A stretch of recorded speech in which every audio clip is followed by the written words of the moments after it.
Hi అండి. ఈరోజు దొండకాయ, పల్లీలు, కొబ్బరి, పచ్చిమిర్చితో చట్నీ చేసుకుందామండి. రోటి ఫ్లేవర్ వచ్చేలాగా చేసుకుందాం.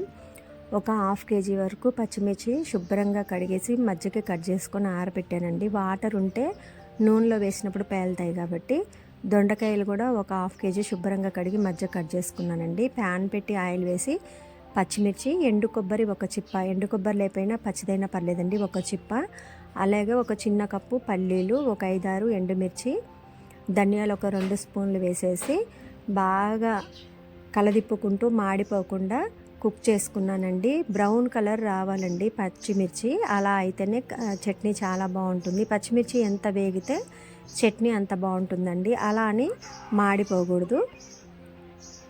అలాగే చింతపండు వచ్చేసి ఒక 3 నిమ్మకాయల సైజు చింతపండు కడిగి నానబెట్టుకున్నానండి. దొండకాయలు కూడా ఇప్పుడు ప్యాన్లో మనం ఆల్రెడీ పచ్చిమిర్చి వేయించుకున్నాం కదండి, అవి ఆరబెట్టుకుందాం. ఈ లోపల దొండకాయ కూడా కుక్ చేసుకుందాం అండి. ఒక 3 మినిట్స్ 4 మినిట్స్ కుక్ చేసుకుంటే సరిపోద్ది. మనం వేయించుకున్నటువంటి ఇంగ్రీడియంట్స్ అంతా మిక్సీలో వేసేసి రుచికి సరిపడా సాల్ట్ కూడా వేసి కొంచెం చింతపండు నానబెట్టుకున్నది కూడా యాడ్ చేసేసి కచ్చాపచ్చాగా మిక్సీ పెడదామండి. దొండకాయలు కూడా ఒక 3-4 మినిట్స్ కుక్ అయితే సరిపోతుందండి, ఎందుకంటే పచ్చిగా ఉంటే బాగుండదు.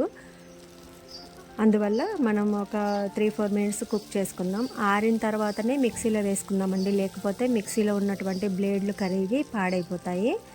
ఇగో ఈ కన్సిస్టెన్సీలో మిక్సీ పట్టుకుంటే సరిపోతుందండి.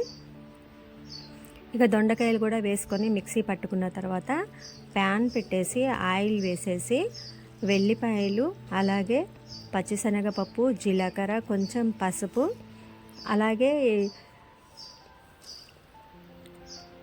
కొంచెం కరివేపాకు, అన్నీ కూడా జీలకర్ర, తాలింపు గింజలు, ఎండుమిర్చి వేసేసి బాగా పోపు చేసుకుందామండి. పోపు చేసుకున్న తర్వాత మనం మిక్సీ పట్టినటువంటి చట్నీ ఉంటుంది కదా, అది యాడ్ చేసేసి ఒక 2 మినిట్స్ ఆయిల్ మొత్తం చట్నీకి పట్టేలాగా కుక్ చేసుకుంటే బాగుంటుందండి. మీరు ఒకసారి ఇలా ట్రై చేయండి. ఇప్పుడు కోల్డ్ అవి ఇవి అవుతున్నాయి కదండి, అలాంటి వాటికి ఇది మంచి చక్కటి రెమెడీ అండి. సాల్ట్ సరిపోతే తాలింపులోనే వేసుకోండి, బాగుంటుంది. అయితే దీంట్లో వచ్చేసి మనకి హైలైట్ ఏంటంటే అండి, ఈ చట్నీ సూపర్గా ఉంటుందండి, అదే హైలైట్.